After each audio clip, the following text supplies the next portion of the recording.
Good morning, everybody. Happy Saturday. I'm Nick from Defined Life. We're talking Define My Day today. Got a couple things we're talking about. Talking about what we did last night. What did you guys do? Let's drop a comment with what you guys did on your Friday night at home. But yeah, it's a good Saturday morning. It's a little rainy, hanging out inside. Kids are already yelling at each other on Fortnite. We're packing, cleaning up the house, like the couple of things we have left. Um, you know, looking forward to whatever we got to do. Um, in that we didn't move yesterday, I used my time wisely. I worked until a good part of the evening and got downstairs for a late dinner with the boys. They love pasta. We don't eat pasta in our house because we try to stay away from simple carbs and stuff, but we had, I don't know, it was like rigatoni or something last night, like the big thick noodles and a vodka sauce. They crushed it. I mean, we went through a pound of pasta between the four of us. I couldn't believe it. And then tonight we're going to be a little bit creative. Tonight we're going to we have like a couple of different little Asian dishes in the freezer. Like so we got like barbecue Korean barbecue ribs from Trader Joe's, like one of those frozen packages. So we're going to cook those. I have like a single serving of pad thai. So I'm going to cook up a little bit of a chicken breast and make a chicken pad thai. We're going to cook some rice. And I even found online a recipe for beef dumplings. So I'm going to try to see. I think I have all the ingredients for that. I might be missing scallions, but you know. So I'm going to try to put all of that together and make like just a little variety. Like there's not enough for like everybody to eat like a meal of each thing, but if you mix it all together, you have just sort of a variety. And I think we even have Asian vegetables in the freezer, so we're good to go. That said, we barely have any fresh vegetables left. We are now breaking into all of our frozen stuff. So, we're transitioning, but we're doing good. We're doing good. Good morning, Lori from sunny Michigan. Still cold, but sunny. Hey, look, let's take the win where we can get them, right? Um, yeah, I know. So, and that's it. So even if it's too cold to go outside, if it's sunny, I'm golden. Right now, it looks like crap outside. But looking ahead to the forecast for the week, there's a couple of 65-degree days. That looks like they're going to rain, but I'll take, I'll take half. I'll take like if it's warm and rainy, take it. If it's sunny and cold, I'll take it. If it's sunny and warm, you guys might not be able to contain me. I might not be able. I mean, maybe we'll have to do one of these out on like on the patio in the back. Like I don't know that I would. You might not be able to hold me in here. I don't know. I need some warm, sunny weather. I am. Like on Guam when we were stationed on Guam, they talk about island fever. Like you just when you're on the island for so long, you just go crazy. Uh, there are moments where I'm going. I just need to get outside. I have cabin fever. I am. Woo! Starting to feel like there was a who was the philosopher or the not the philosopher but there was a guy, the hermit, that was like, oh, like just shut himself away in the woods for like years, and he grew a big thick beard. Can't remember who that was. But yeah, I mean that's I can't grow the beard, but my hair is out of control right now. um I can't it's nuts. It's nuts. So Lori spent Friday night catching up on shows because I wasn't feeling well. Feeling much better today. Good. Good to hear. Um, we actually, so we're going through like old movies, right? So we've been doing some of the old classics and seeing what held up and what has not. John Cusack movies are some of the things that we've been going through. So we watched Say Anything last night. It's a good movie. I don't think I got it when I watched it when I was a kid. Um, but it's pretty good. I mean, it's not one of the funny, silly '80s movies. It's a more serious story, but it's pretty good. I liked it. Jan, hi, good morning. Lindsay, Asian cauliflower rice, low carb and delish. So we do have cauli rice in the freezer, and we've made that. I'm sorry, I'm a little sniffly today. But we made we sometimes just do it with like butter and garlic, but we've done it a couple of different ways, like fried rice, where I've just done it like easy, where you just dump a bag of mixed vegetables in with the cauliflower rice, a little bit of soy sauce and sesame oil. Oh my goodness, it's so good, so good.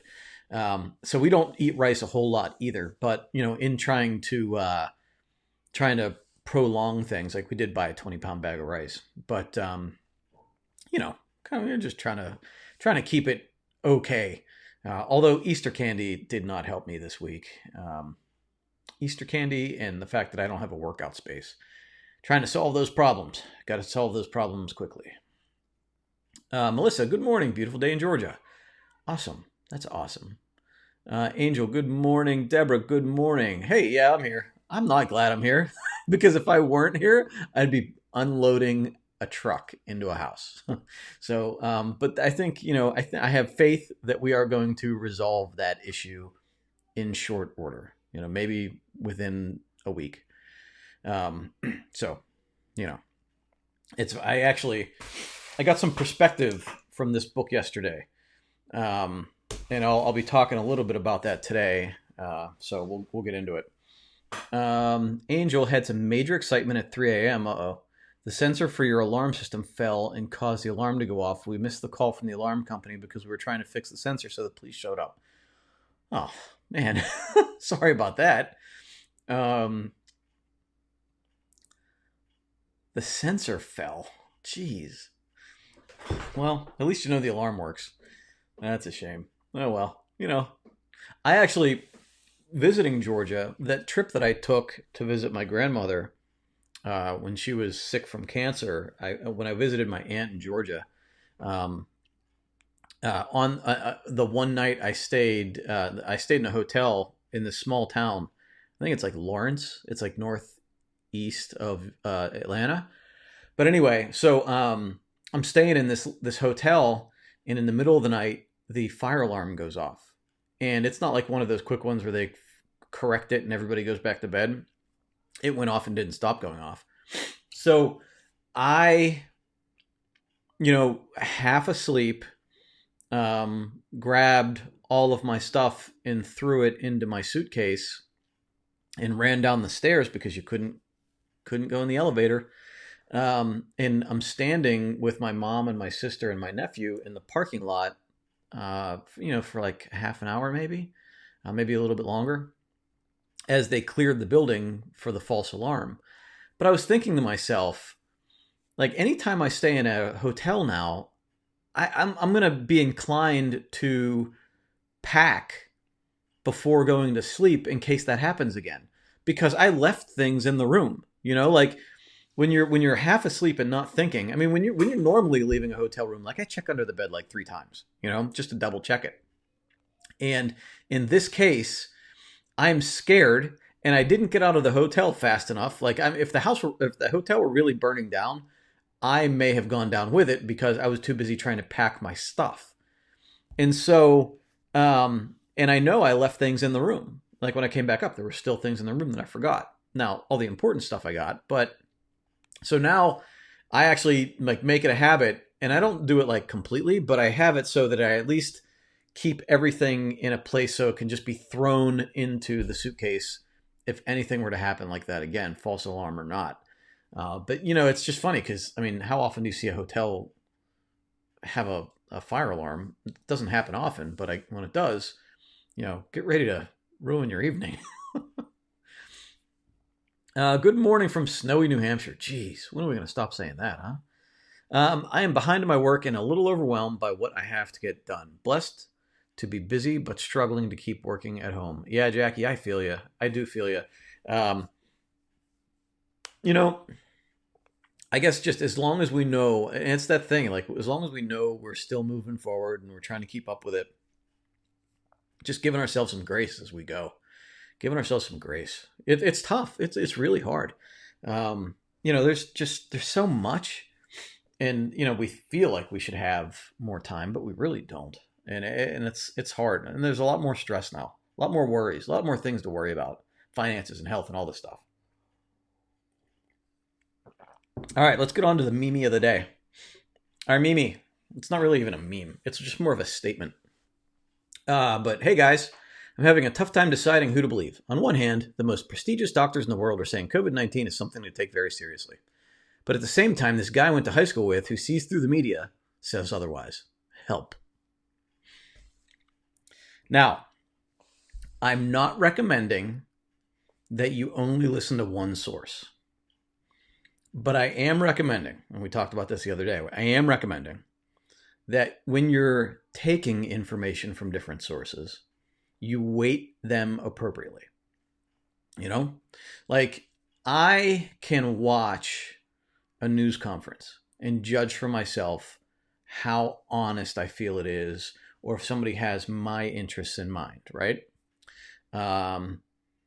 I can read an article and see that somebody is trying to insert political stuff where there doesn't need to be.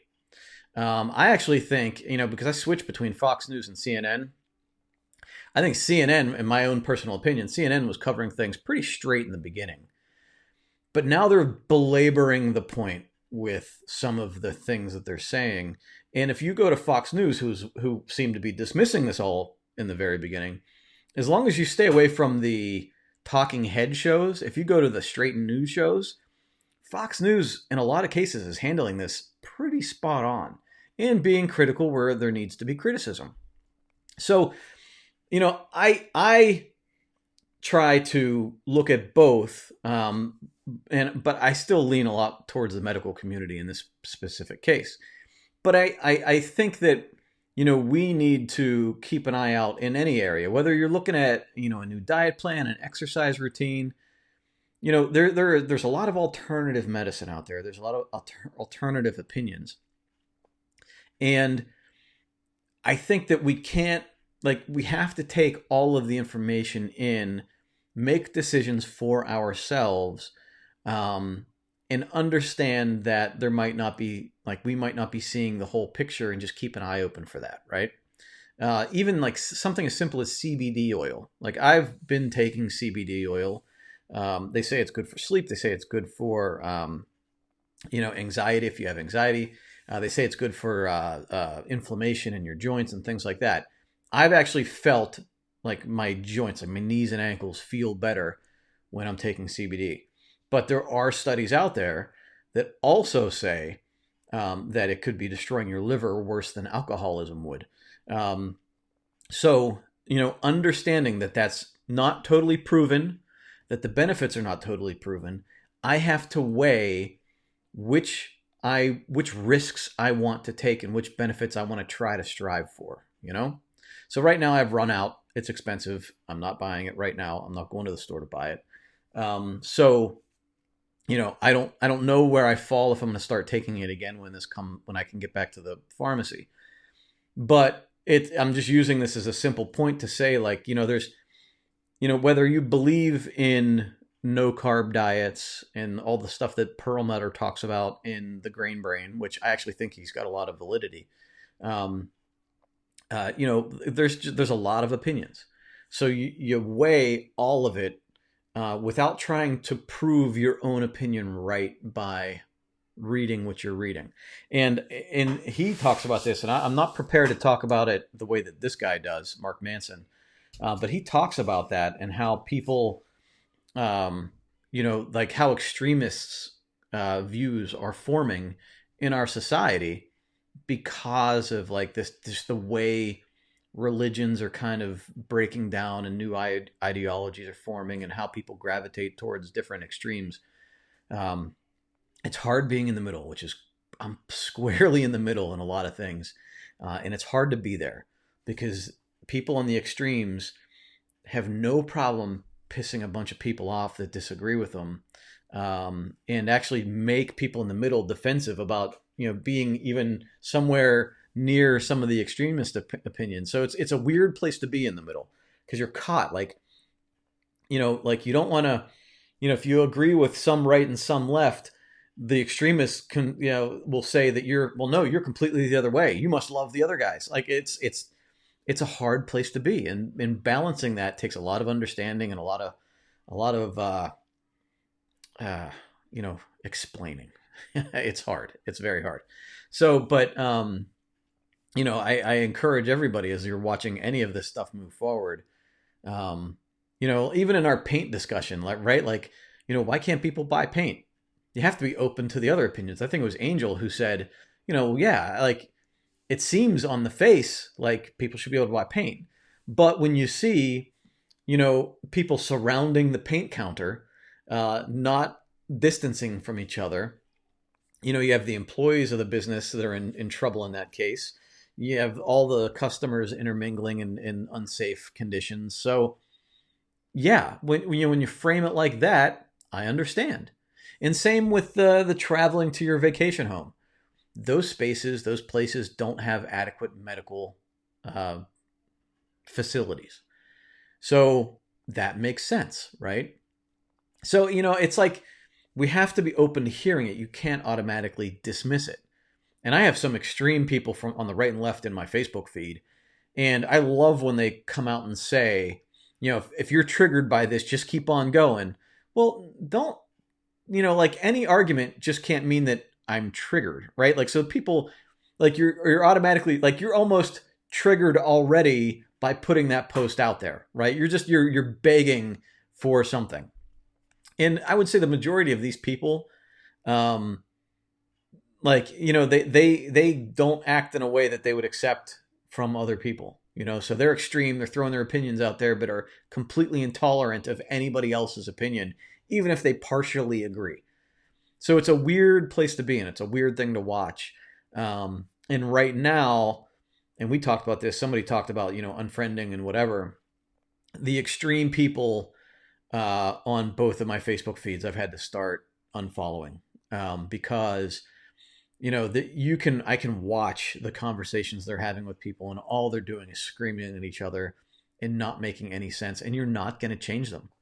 And in the book, he talks about this blue dot. What is it? The blue dot effect, where they sat somebody in front of a screen and they had to identify blue dots, and they had to look at 2,000 dots as they sat there. Like it just dot, dot, dot. And if it was a red dot, obviously it's not blue. But if it's blue, you hit your buzzer or whatever the experiment says. But what they started to do was intermix purple dots, and they would reduce the amount of blue dots, but insert purple dots and other dots that were somewhat close, but still identifiable as not blue. And people started seeing blue dots where there weren't.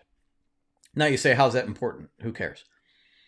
They started making that experiment more close to home, right? They started showing aggressive faces intermixed with happy faces, or satisfied faces. And what happened was, is as they started pulling away the amount of angry or aggressive faces, people started misidentifying happy faces as aggressive faces, because our brains, when you have a level of identification of like attack or whatever that might be. Again, I'm not completely learned up on this stuff, but as you're training yourself to see a certain amount of bad in your life, as that bad goes away, you start inserting bad where it is not. And so he goes into like the use of the word trauma. Like trauma used to mean something. Now trauma is inserted into a lot of different areas where it's really not trauma if you go by the definition of trauma. I think he uses abuse is the same thing, or there's another word that he was using that was very similar. Um, but like they were talking about inspectors or people that look for indiscretion in business. So if somebody is used to a certain level of indiscretion, a certain level of whether it's if they're an auditor, if they're looking for a certain level of criminal activity, right? Whatever that might be.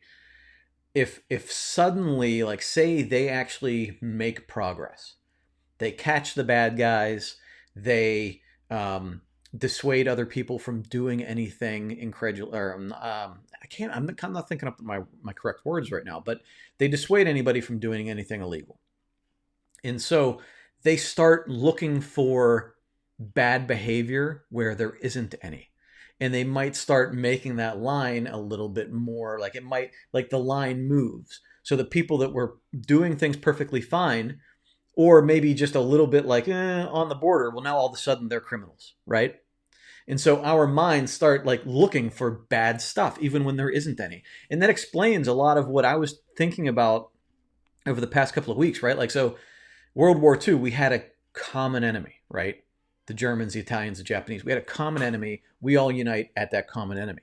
Now, over the years, as things get good, the more prosperous we get, we don't have an enemy. So we have to make one up. And it's usually within our own society, right? Now the enemy is somebody that disagrees with us, whether they're right or left, or any of the other things that you see people screaming about online, right? There's class issues, there's economic issues. The things that most people would kind of let go, now they're turning into a big deal where we're screaming about it at each other.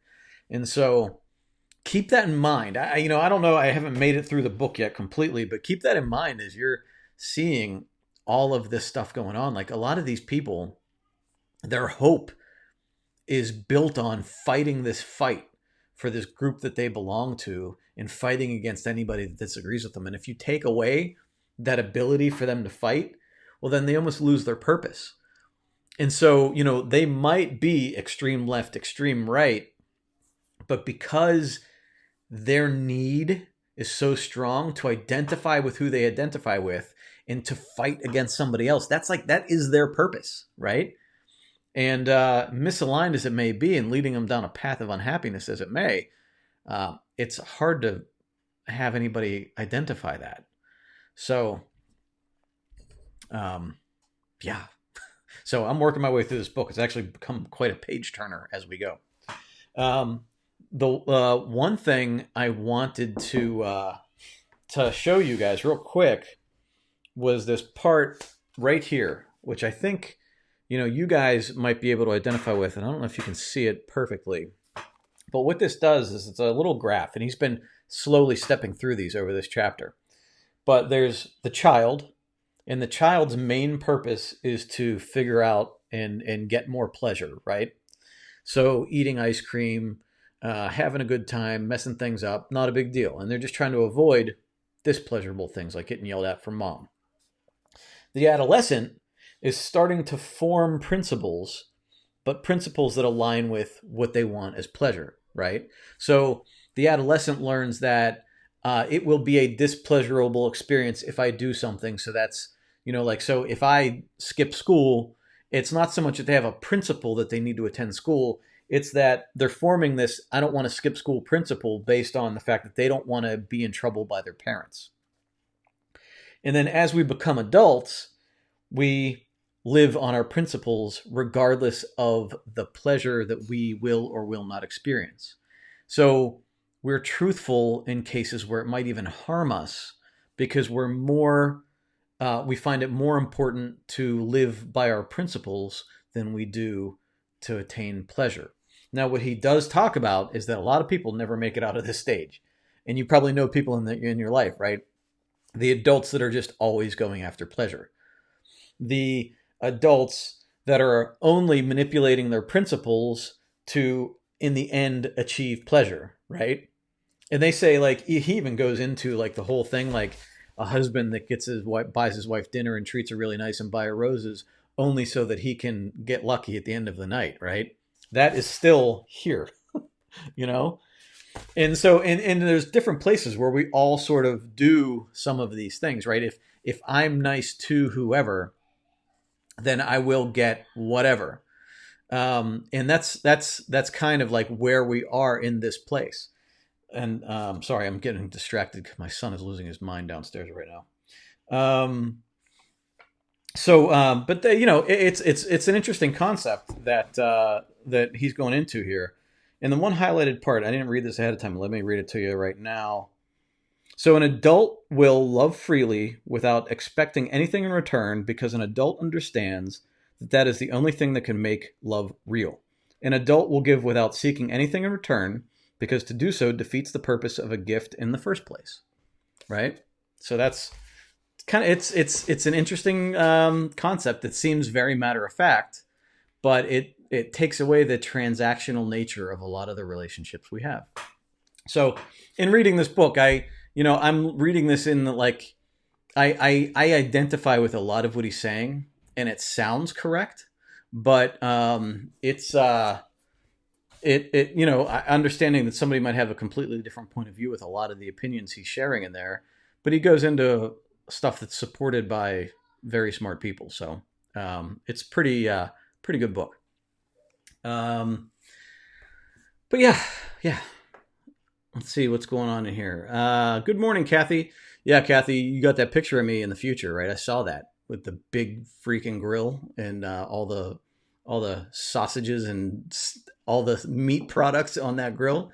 That's gonna be me. Like I cannot wait. I will fire up the smoker, the grill, and even buy a new grill, and I am just going to barbecue a lot um, in the summer. Good morning, Carrie. Good morning to see you. Good morning, Laura. Melissa says, as an HR professional, I've been surrounded by everything COVID-19, local, state, and federal since January. Not only dealing with my own concerns, but the concerns and anxieties of the entire workforce. I thought the economic crisis of 2008 and a tornado in 2013 was tough. This is by far the most challenging. I had to stop listening to everyone and everything. It's amazing how quiet the world and your mind become when you limit or shut it off. And that is very true. I'm going to go into your next comment here. I love to find my day and have been using it since, well, thank you. And been using it since January or July of last year. My favorite thing every day is identifying and writing down what I will avoid today and what I will enjoy today. Awesome. I love that. Going back to your statement here, I love the stop listening to everyone and everything because look, there are some people that I find it where I get baited in. Like when I look at an article on Forbes or the New York Times or any of the local news sources, if I go into the comments, you can see extremists on both sides, right? Like it gets crazy. And I can avoid commenting on any of that or even getting engaged because you realize like this is what they do. Where I get baited in is where somebody I respect starts throwing out really irrational extremist stuff. Like you have like I have these people in my life that I thought were like fairly like balanced, right? They I felt like they were taking in information and digesting it and understanding the two sides to a story or whatever. However, when somebody starts throwing out really extremist stuff in either way, while also completely dismissing anybody else's concerns, that really calls into question credibility in a lot of other areas. And maybe it shouldn't, but it does for me. And I get baited into like where I go like, well, like maybe like I'll comment and say, well, like maybe this isn't quite true, right? Like I'm going like allow for this to just maybe not be this story, right? And then they respond in like this extremist way and I'm like, wait a minute, are you the same person that I've known for like 10 years now? And that's, were they not being authentic before, or are they just, was this always, they were being authentic and this is just like because they're so stressed out and they're just letting their mind go down this other path? I don't know, but it's always like a little disheartening.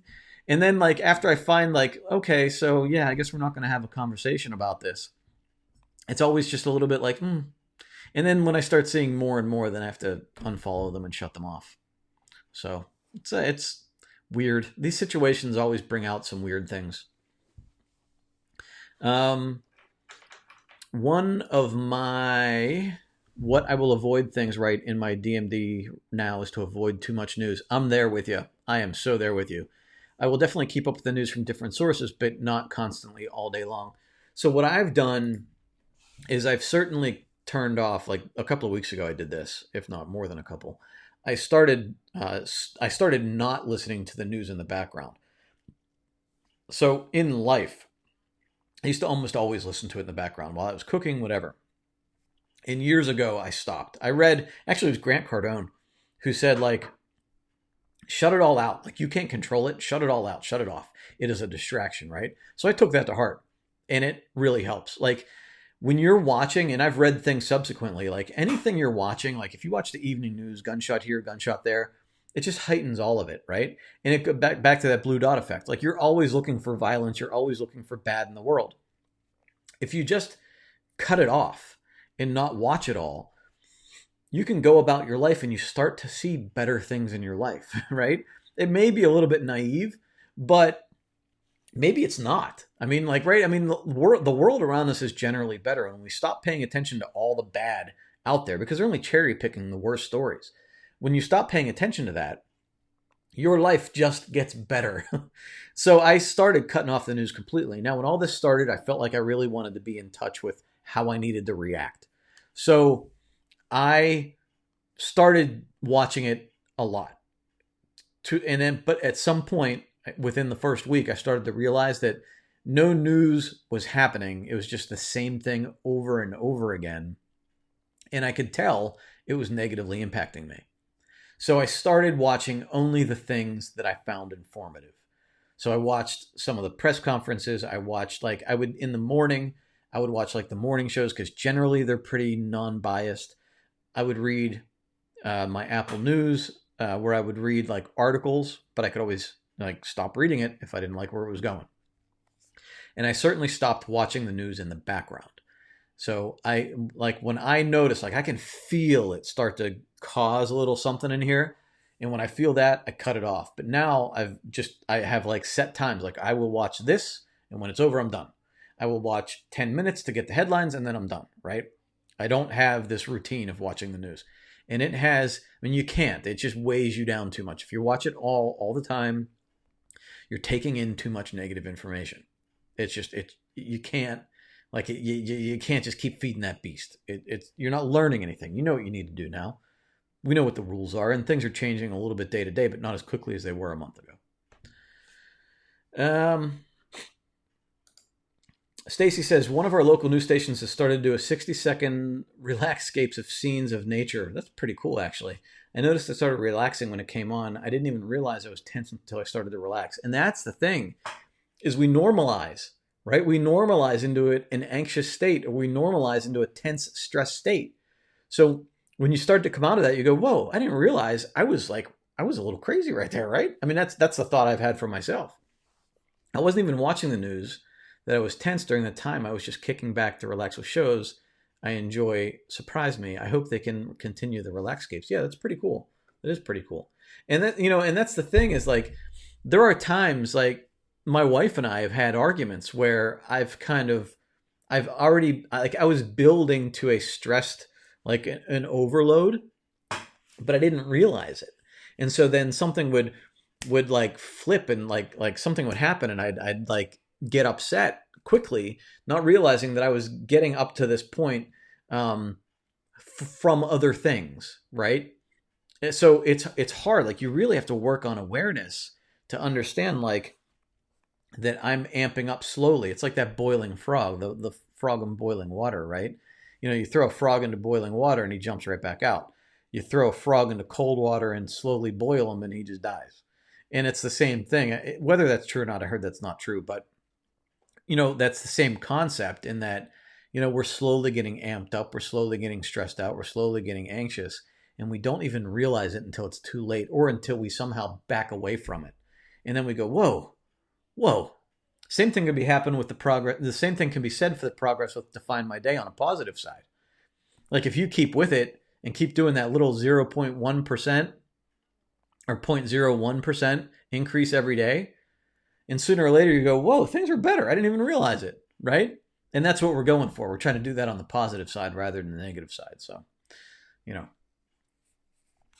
but yeah, so we have, for us today, we're, not having some beautiful weather, so probably not going outside, but we're gonna make our Asian smorgasbord tonight.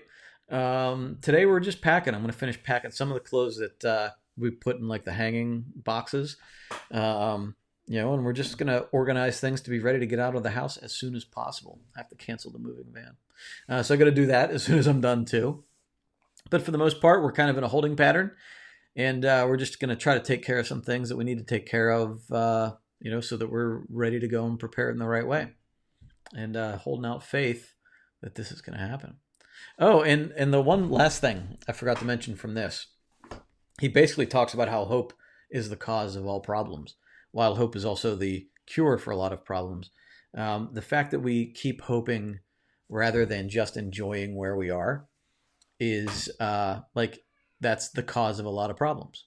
So, because we, you know, like it, even the purest religions get tainted by humanity, right? Like leaders of whatever religion or even democracy, as they start to co-opt um, parts of those religions to support their own goals, like you for everybody to be absolutely 100% free, you have to take freedoms away from other people, right? So there's these there are these parts of hope that cause problems on the back end. There's this back and forth.